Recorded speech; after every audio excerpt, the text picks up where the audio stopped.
Dios te bendiga. Vamos a dar continuidad a nuestro estudio del libro de Daniel.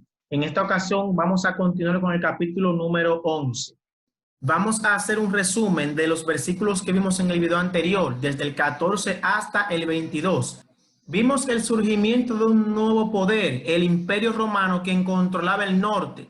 Y vimos también cómo uno de sus comandantes, Julio César, entró en una relación con Cleopatra, reina del sur en ese momento, y cómo esta alianza permaneció hasta que Julio César se suicidó y Cleopatra murió envenenada por la picadura de una serpiente.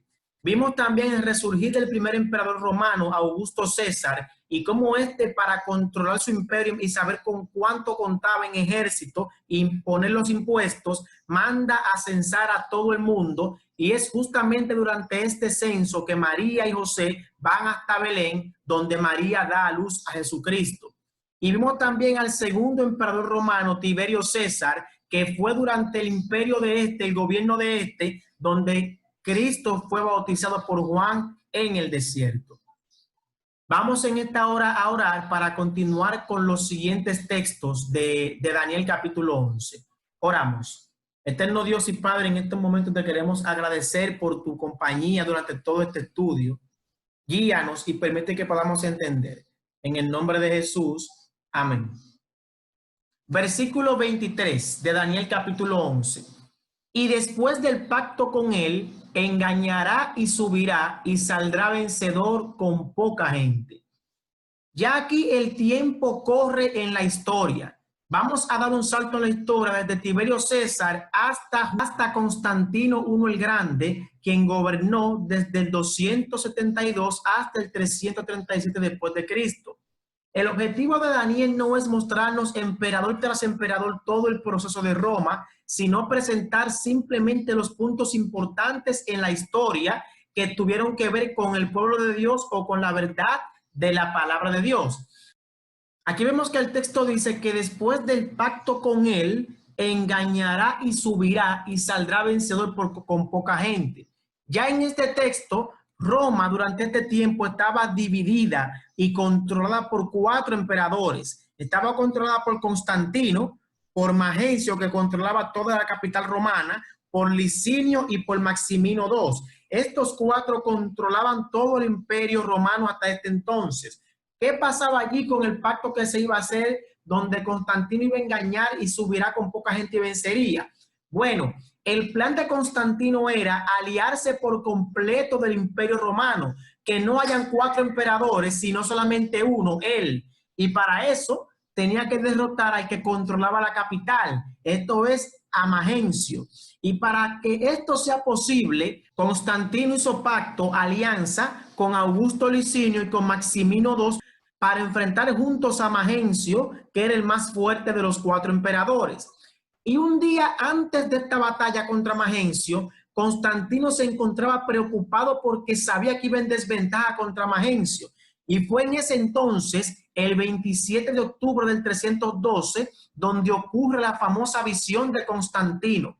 Constantino, mientras andaba en su caballo, vio como una cruz brillante subía y se levantaba por encima del sol y hacía una misma imagen con el sol. Y recibe entonces una voz desde arriba que dijo: con este signo vencerás. Y desde ese momento Constantino asume un nuevo signo para el imperio, una nueva insignia que era una cruz con un sol, símbolo desde ahí en adelante del imperio romano, y con ese signo, según entendía Constantino, él iba a vencer.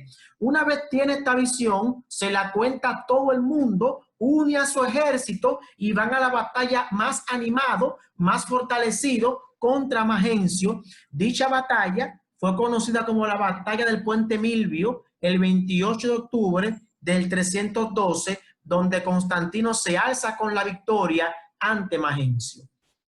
El siguiente texto es el 24.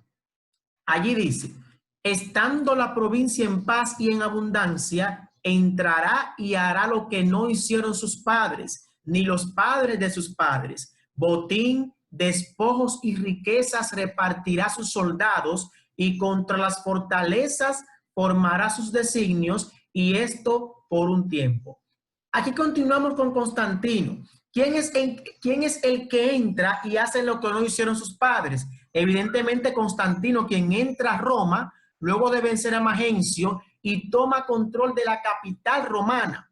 Una vez en Roma, Constantino está consciente de que el imperio pasa por malos momentos, pasa por momentos difíciles. ¿Qué hace Constantino entonces? Anula los impuestos que puso Magencio, derriba las estatuas de Maximiliano y sus antecesores e hizo todo esto como una forma de decir que él era el emperador ahora y que él era el que mandaba. Y como el imperio pasaba por crisis económica, también Constantino tomó medidas económicas, ya que el imperio pasaba por una crisis terrible. Este ordenó tomar las riquezas de los templos de los dioses para sostener a Roma y revertir la condición económica romana. Por eso es que se dice que tomará del botín, despojo y lo repartirá a sus soldados y formará designio por un tiempo. O sea, mantendría todo bajo control por un tiempo. El versículo 25 nos habla lo siguiente: y despertará sus fuerzas y su ardor contra el rey del sur con gran ejército. Y el rey del sur se empeñará en la guerra con grande y muy fuerte ejército, mas no prevalecerá porque le harán traición. En esta parte nos habla del conflicto entre Constantino el Grande y Augusto Licinio. Ya Maximino II no estaba en el escenario, puesto que Licinio se encargó de derrotarlo en una confrontación y acabar con su vida. Simplemente quedaban Constantino en el norte, el que controlaba Roma en ese momento, y Augusto Licinio en el sur. El conflicto entre estos dos, entre Constantino y Licinio, venía gestándose desde hacía mucho tiempo. Licinio nunca estuvo de acuerdo con la visión de Constantino, odiaba el símbolo de Constantino de la cruz y el sol, y su confrontación surgió desde allí hasta el punto que en la batalla de Crisópolis, el 18 de septiembre del 324, todo esto se decide de la confrontación entre Constantino el Grande en el norte y Augusto Licinio en el sur. Pero la profecía da más detalle de esto más adelante. El versículo 26, aún los que coman de sus manjares le quebrantarán y su ejército será destruido y caerán muchos muertos. Aquí da más detalle de la confrontación entre Licinio y Constantino. Licinio sabía que no podía vencer. Constantino ya estaba a punto de derrotarlo, así es que la esposa de Licinio, que era hermana de Constantino, hizo un acuerdo con Licinio, que iba a gestionar su rendición con Constantino para que él no perdiera la vida. Lo que ella no le dijo a Licinio era que el acuerdo era que Licinio fuese entregado como prisionero a Constantino. Por eso se habla de traición. Licinio fue traicionado por su esposa y fue apresado por Constantino. La batalla que él perdió, que habíamos visto anteriormente, fue en Crisópolis en septiembre del 324, y en esta batalla él se gestionó su rendición y este fue puesto en prisión por Constantino, pero Licinio trató de escapar de la prisión y formar un nuevo imperio, pero Constantino se dio cuenta, destruyó sus hombres y ejecutó a Licinio. El texto 27 nos presenta un momento antes de la confrontación entre Licinio y Constantino. El corazón de estos dos reyes será para hacer el mal, y en una misma mesa hablarán mentira, mas no servirá de nada, porque el plazo aún no habrá llegado. Aquí nos habla de un acuerdo que se hizo entre Constantino y Licinio.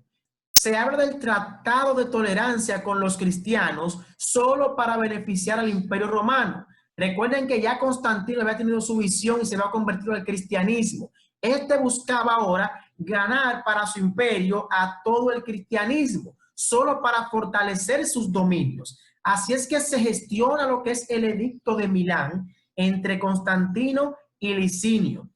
Este edicto se gesta en el año 313 y significó el reconocimiento oficial de la doctrina cristiana. Puso fin a la persecución del cristianismo en todo el imperio. Ya Constantino evidentemente era cristiano y quería presentar su alianza con el cristianismo, y con el edicto de Milán pone fin a las persecuciones cristianas. Reconoció a los cristianos su libertad civil y religiosa. Ya eran libres de adorar al Dios que ellos quisiesen. Y número 3, con el apoyo y protección del Estado, la iglesia se consolida y se dedica a eliminar las herejías que habían surgido. Ya comienza lo que es poco a poco la unidad entre la iglesia y el Estado durante el tiempo de Constantino y el edicto de Milán. La última parte del versículo, porque el plazo aún no habría llegado, ya se está hablando aquí de la persecución que iba a ocurrir más adelante acerca del cristianismo y el imperio romano. El texto 28 dice lo siguiente: y volverá a su tierra con gran riqueza, y su corazón será contra el pacto santo, hará su voluntad y volverá a su tierra. Luego de que todo está en paz, Constantino funda una ciudad y la llama Constantinopla, la ciudad de Constantino, imitando a Alejandro Magno, quien fundó una ciudad también con su propio nombre. Y lo siguiente que se gesta es el concilio de Nicea desde el 20 de mayo al 25 de julio del 325. Este concilio, el concilio de Nicea, se hace con el fin de combatir el arrianismo. Es el primer concilio en reunir la cristiandad. Ya la iglesia se formó de manera formal en ese tiempo. Es el primer concilio también que condena el arrianismo como herejía y exilia a su fundador Arrio. El arrianismo eran 3 tribus específicas que iban en contra de la naturaleza divina de Cristo. Y Constantino se propuso en este imperio, junto con el Papa San Silvestre I, a eliminar el arrianismo. También proclama la igualdad de la naturaleza entre el Padre y el Hijo. También se redacta el símbolo o el credo que se recita en la misa. Y esto es un resumen de lo que fue este concilio, que básicamente reúne a la cristiandad, condena el arrianismo, proclama la igualdad de la naturaleza entre el Padre y el Hijo y redacta el símbolo o credo de la misa. Luego de esto, Constantino regresa a su tierra, donde fallece tranquilamente en paz el 22 de mayo del año 337 después de Cristo. El siguiente texto, el versículo 29, dice lo siguiente: al tiempo señalado volverá al sur, mas no será la postrera venida como la primera. Ya aquí la profecía nos lleva hasta el tiempo de Justiniano, próximo emperador romano.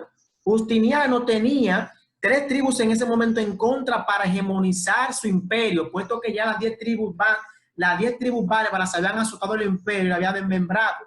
Pero habían 3 de estas tribus que se encargaban de controlar las partes principales del imperio. Eran los vándalos, los érulos y los ostrogodos, conocidas también como las 3 tribus arrianas, que ya habían sido condenadas por el concilio de Nicea, hecho por Constantino. Justiniano tenía una idea en su mente. Esta idea era que él consideraba que era su deber restaurar el imperio a sus antiguas fronteras. Pero para esto tenía que eliminar estas 3 tribus, los vándalos, los érulos y los ostrogodos, que eran tribus arrianas que iban contrarias al imperio y eran de las más fuertes. Aparte de que iban en contra a las enseñanzas de la iglesia, en ese momento, iglesia que se había gestionado con Constantino cuando se une al cristianismo y une a la iglesia bajo una misma tutela. ¿De qué se vale Justiniano? Se vale de su general Belisario, quien era considerada después de esto la gloria de los romanos. Belisario emprende una campaña hasta el sur. Esta campaña inicia en el sur de África a partir del 533 para conquistar territorios pertenecientes a las tribus bárbaras.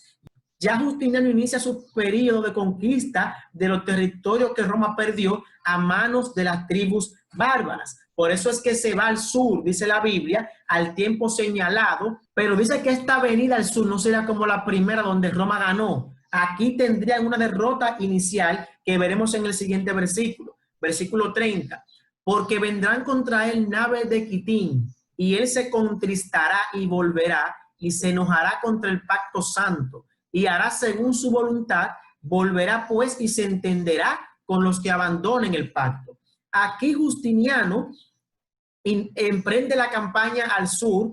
Quitín en el tiempo de Daniel era el nombre de la isla de Chipre en el Mediterráneo, pero también se conocía como Quitín a un conjunto de ciudades en el Mediterráneo. Y era por estas ciudades donde Justiniano pretendía llegar a Roma para conquistar Roma otra vez, que estaba en manos de las tribus arrianas. Pero sufrió una derrota inicial porque sus naves, sus barcos, fueron destruidas por las naves arrianas. Por eso dice que naves de Quitín lo enfrentarán y lo iban a derrotar.